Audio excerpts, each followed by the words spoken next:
ये जो आजकल बहुत बड़ा टॉपिक चल रहा है, H1B वीजा, इसको थोड़ा सा रैशनल लेंस से समझेंगे। रैशनल लेंस का मतलब होता है कि आप सिर्फ एक ही नजरिए से ना समझें, आप दो दुई तरफा बात सुने, आप दोनों एंगल्स को समझने की कोशिश करें। Before explaining you regarding H1B visa, मैं चाहता हूं आप एक छोटा सा एग्जांपल लो। जैसे मान लो आप महाराष्ट्र के अंदर हो और महाराष्ट्र में 1000 पर रुपीज की दिहाड़ी चल रही है। दिहाड़ी का मतलब होता है जो डेली वेज लेबर होती है उसका डेली प्राइस कितना चल रहा है। तो 1000 रुपीज चल रही है। अब आपको अपने घर में पेंटिंग का काम कराना है। तो आपको पता है कि आज ये पेंटर आएगा, ये मुझसे 1000 रुपए दिन के हिसाब से लेगा। तो बिहार से लेबर महाराष्ट्र माइग्रेट करती है in search of better opportunities. उनको पता लगता है कि you want someone to paint your home. उन्होंने आपको ऑफर प्राइस दिया 700 रुपीज का, 700 रुपीज पर डे का। तो मैं आपसे ये जवाब चाहता हूं कि आप किसे हायर करोगे। मोर और लेस मैं भी जानता हूं और आप भी जानते हो। हम लोग देखेंगे पैसा, and we will hire a person at 700 rupees. 700 रुपए पे हम लोग हायर कर लेंगे। कुछ समय बाद ये होगा कि महाराष्ट्र के जो वर्कर्स हैं उनके पास दो ऑप्शन है। या तो वो अपने प्राइस डिक्रीज करेंगे। उन्होंने बोला महाराष्ट्र के भाई हम भी 700 रुपीज पे काम करने को तैयार हैं। बट तब जो वर्कर बिहार से आए हैं उन्होंने बोला कि हम यहां पर 500 रुपीज के लिए काम करेंगे। एक समय पे जाकर जो महाराष्ट्र के वर्कर्स होंगे they will get frustrated. Frustrate होंगे तो वो डिमांड करेंगे। डिमांड ये करेंगे कि हमें चाहिए नौकरियां। हमारी स्टेट के अंदर बाहर वाला आके नौकरी नहीं देगा। वैसे तो ये हमारे देश में प्रैक्टिकली हो रहा है, एक देश होने के बावजूद। That is a very sad thing. और यहाँ से दो और चीजें हाईलाइट होती हैं। एक, कि बिहार गवर्नमेंट क्या कर रही है कि वो अपने लोगों को बेटर फैसिलिटीज, बेटर रेम्युनरेशन नहीं दे पा रही है। ठीक। दूसरी, कि मिनिमम वेज वाला कॉन्सेप्ट तो डेड है, वो तो मार्केट प्राइस पे डिपेंड कर रहा है। H1B वीजा के मुद्दे पे मैंने आपको ये छोटी सी कहानी क्यों सुनाई? इसीलिए सुनाई कि यूनाइटेड स्टेट्स ऑफ अमेरिका ने ये H1B वीजा जैसी चीज इसीलिए स्टार्ट करी क्योंकि यूएसए को चाहिए थी लेबर, वो भी स्किल्ड लेबर, वो भी जो फ्यूचर टेक्नोलॉजी में ट्रेंड हो, जैसे आईटी, सॉफ्टवेयर, मैनेजमेंट, इन सब चीजों में ट्रेंड हो, एकदम बढ़िया तरीके से काम कर रही हो। ठीक। नाउ जब हम लोग इस चीज को समझते हैं कि भाई यूनाइटेड स्टेट्स ऑफ अमेरिका का ऑन टू होल फायदा ही था। जब यूएस ऐसी चीज इंट्रोड्यूस करती है तो यूएस का यहाँ पे नुकसान तो नहीं था, यूएसए का तो बहुत ज्यादा फायदा था। उनको तो यहाँ पे उनके तो मजे आ गए, उनको तो सस्ती लेबर मिल रही है। बट इस सस्ती लेबर की वजह से, है ना, इस चीप लेबर की वजह से एक समय के बाद जो यूनाइटेड स्टेट्स ऑफ अमेरिका के अंदर हमें देखने को मिला कि इन हाउस अनएम्प्लॉयमेंट लगातार इंक्रीज हो गई। यूनाइटेड स्टेट्स के अंदर जो यूथ था उसकी अनएम्प्लॉयमेंट बढ़ती जा रही। मतलब जो यूएसए की यूनिवर्सिटी से पास आउट व्यक्ति है उसको नौकरियां नहीं मिल रही थी। और इसी कारण से वहां पे भी एक एंटी इमिग्रेंट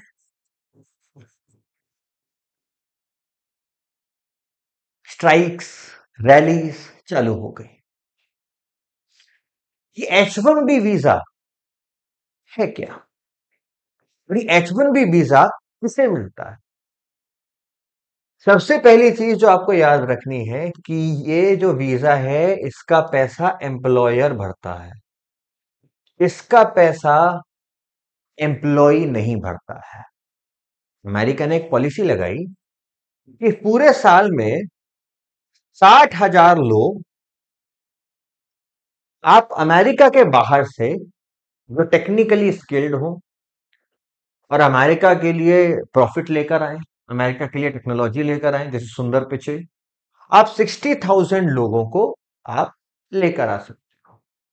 ठीक है, 60,000 लोगों को यू कैन इनवाइट। तो इसके अंदर एक्स्ट्रा में 20,000 और लोग हैं, 20,000 और लोग हैं। बट ये वाले वो लोग हैं जिन्होंने अपनी जो मास्टर्स है वो यूनाइटेड स्टेट्स ऑफ अमेरिका की किसी यूनिवर्सिटी से पास आउट करी है।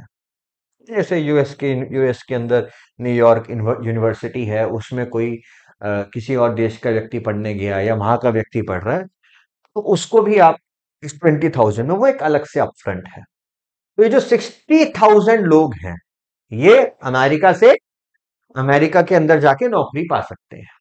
अब इनको हायर कौन कर रहा है? ये एम्प्लॉयर कर रहा है। ठीक है, तो पैसा भी सारा का सारा, चाहे वो गवर्नमेंट की फीस हो, है ना, या फिर गवर्नमेंट की फीस के साथ साथ हो सकता है यहाँ पे अटॉर्नी की फीस हो। अटॉर्नी मतलब होता है दोस्तों वकील। जैसे हमारे यहाँ आप कोई भी काम कराने जाओ कोर्ट से तो आपको वकीलों की फीस पे करनी पड़ती है ना, तो वकीलों की फीस हो, ये सारा कौन भरेगा? एम्प्लॉयर भरेगा।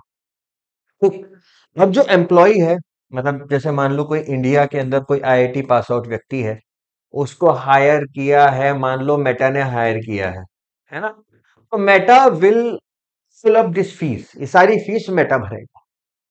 ठीक, पूरी दुनिया के लोगों में से सिर्फ 60,000 लोग होंगे जिनको ये H1B वीजा मिलेगा।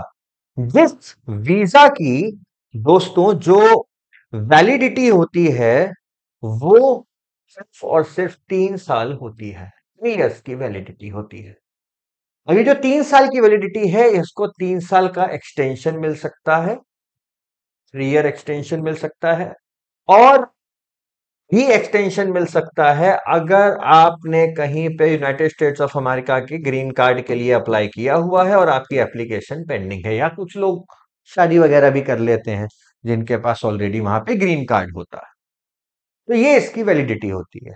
ठीक है, अब अमेरिका ने जब ये इंट्रोड्यूस किया, शुरू शुरू में ठीक चल रहा था, बाद में बोम्बार्डमेंट होने लगा। बोम्बार्डमेंट कैसे? कि भाई ऐसे एग्जांपल लो आप, कि सिर्फ आपके पास 10 सीट्स हैं, you have only 10 seats, you have Google, you have Amazon, you have Meta, तीन ही कंपनियों के एग्जांपल ले रहा हूं। गूगल, और 10 10 सीट हैं आपके पास। गूगल ने अपने 10 बंदों के लिए H1B वीजा की रिक्वेस्ट डाली, अमेजॉन ने भी आप अपने 10 बंदों के लिए रिक्वेस्ट डाली।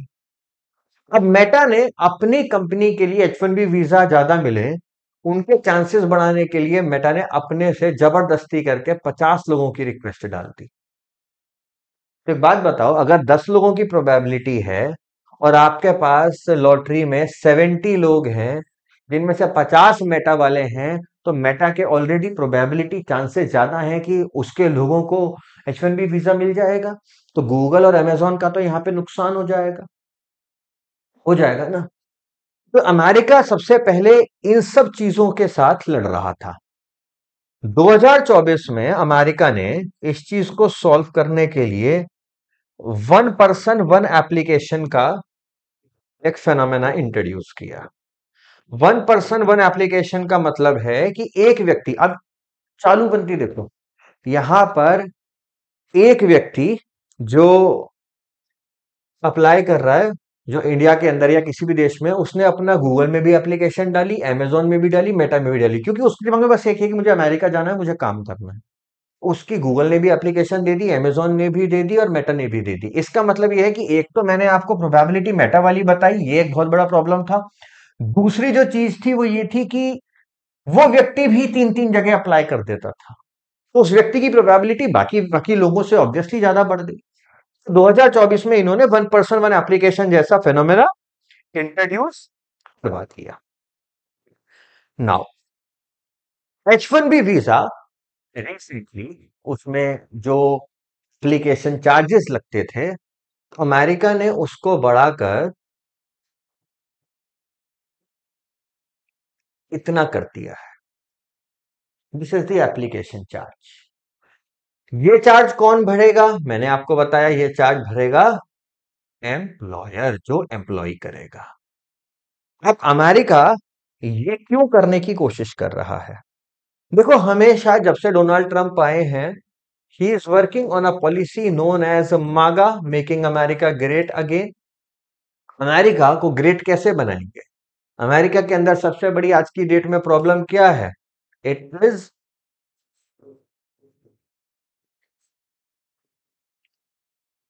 Unemployment. Unemployment is a big issue. Unemployment क्यों हो रहा है? देखो, वैसे तो और भी पॉलिसीज हैं, बट जो लोग होते हैं ना, उन्हें क्या नजर आता है कि भाई हमारी नौकरी दूसरे देश का आदमी आके खा रहा। ठीक है, इसीलिए H1B वीजा हमेशा एक पॉइंट ऑफ पॉलिटिकल डिस्कशन भी बना रहा है। ठीक, ये एक बहुत बड़ा कारण है। तो पैसे बढ़ाकर एप्लीकेशन के कहीं ना कहीं एम्प्लॉयर को डीमोटिवेट किया जा रहा है कि वो बाहर से लोगों को ना हायर करके इन हाउस जो अमेरिका के ही लोग हैं उनको नौकरियां दें। ठीक, चलो, ये तो हम लोगों ने एक पर्सपेक्टिव समझा। अब मैं आपको ना थोड़ा यहाँ पे इंटरनेशनल रिलेशन के बारे में बताता हूँ, IR के बारे में डिस्कस करते हैं। भाई, ये है H1B वीजा। ठीक, H1B वीजा में यू वोंट बिलीव 75% सिर्फ और सिर्फ इंडियंस हैं जिनको ये H1B वीजा मिलता है। और नंबर 2 पे लगभग 10 से 12% के आसपास चाइनीज लोग हैं जो कि आते हैं। वैसे शुक्र मनाओ दोस्तों कि ये जो चाइनीज लोग हैं ये सिर्फ 10 से 12 हैं, नहीं तो चाइना वाले कभी जीवन में आगे नहीं बढ़ पाते। आज चाइना इतना बड़ा सुपर पावर बन रहा है क्योंकि वो अपने देश में जो उनके जो लोग हैं वो अपने देश में कंट्रीब्यूट कर रहे हैं। तो हमारे देश का दुर्भाग्य मान लो, कुछ भी मान लो, हमारे देश को पहले क्या किया गया? पहले अभी सुना ड्रेन ऑफ वेल्थ थ्योरी, हमारे देश से वेल्थ ली गई। आज हमारे देश से ड्रेन ऑफ इंटेलेक्ट किया जा रहा है, ड्रेन ऑफ नॉलेज किया जा रहा है, ड्रेन ऑफ टैलेंट किया जा रहा है ना? हो सकता है सुंदर पिचोई हमारे देश की किसी देश में हो, मतलब हमारे देश में होते स्टार्टअप चालू करते तो हो सकता है हम लोग और बड़ा कुछ बना पाते। Although drain of scientist India में बहुत ज्यादा नहीं है, इसीलिए आज हमारी इसरो इतनी बढ़िया काम कर रही है ना? तो 75% इंडियंस है। अब United states of America currently India से क्यों परेशान है? इंडिया से वैसे परेशान नहीं है, but majorly USA is not liking India's relationship with Russia. India की जो रिलेशनशिप रशिया के साथ है वो यूएसए को पसंद नहीं आ रही है। इंडिया को अपफ्रंटली प्रेशराइज करने की कोशिश की जा रही है। तो सबसे पहले तो यूएसए ने इंडिया के ऊपर टैरिफ्स लगाए, ठीक, जिससे कि इंडियन इकोनॉमी के ऊपर इंपैक्ट हो। ठीक है, अब इंडियन इकोनॉमी के ऊपर टैरिफ की वजह से सबसे बड़ा इंपैक्ट क्या होगा? भाई, हमारे देश के जो एक्सपोर्टर्स हैं वो एक्सपोर्ट करना कम कर देंगे। एक्सपोर्ट कम करेंगे तो फाइनली क्या होगा? जो हमारे मैन्युफैक्चरर्स होंगे वो मैन्युफैक्चरिंग करना कम कर देंगे। मैन्युफैक्चरिंग कम कैसे होगी? भाई, फैक्टर ऑफ प्रोडक्शन तो सेम है, तो क्या होगा? यहां पर ले ऑफ्स चालू हो जाएंगे, है ना? ले ऑफ्स का मतलब है देश के अंदर अनएम्प्लॉयमेंट हो जाएगी, है कि नहीं?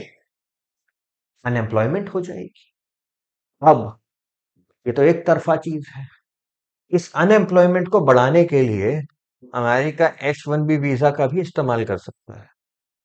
75% इंडियंस हैं।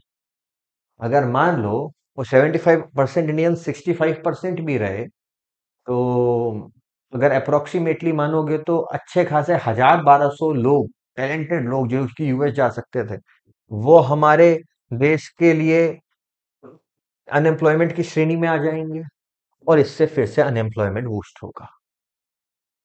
नेवरदलेस डोनाल्ड ट्रंप अपनी देश की जनता को भी मैनेज करने की कोशिश कर रहे हैं क्योंकि उनको टैरिफ किंग कहा जा रहा है वहीं के लोगों द्वारा। तो अपनी देश की जनता को भी मैनेज करना है। देश की जनता कह रही है कि क्या कर रहे हो, ऐसे तो इकोनॉमी डुबा दोगे, इन्फ्लेशन आ जाएगा, चीजें महंगी हमारे देश में भी तो हो रही हैं। आप अगर दूसरे देश का एक्सपोर्ट बढ़ा रहे हो तो हमारे देश के अंदर जो प्रोडक्ट हम लोग यूज कर रहे थे, जैसे भारत की दालें, भारत के मसाले, ये हर जगह चलते हैं, उनके लिए वो बेसिक चीजें भी तो महंगी हो रही हैं। तो उन्होंने क्या किया? बैलेंस करने के लिए पॉलिटिकल जार्गन पहले छोड़ा हुआ था कि हम देश के अंदर एम्प्लॉयमेंट लेकर आएंगे, H1B वीजा का प्राइस बढ़ा दिए, एक और पॉलिटिकल मोटिव है। This was all about H1B visa. वैसे भारत को यहाँ पे क्या करना चाहिए?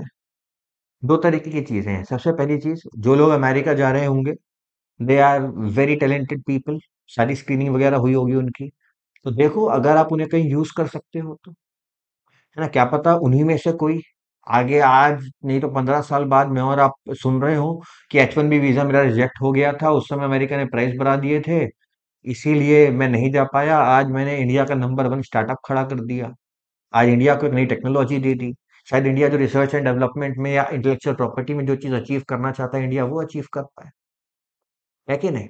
This was a very critical analysis about H1B visa. Thank you for joining, take care.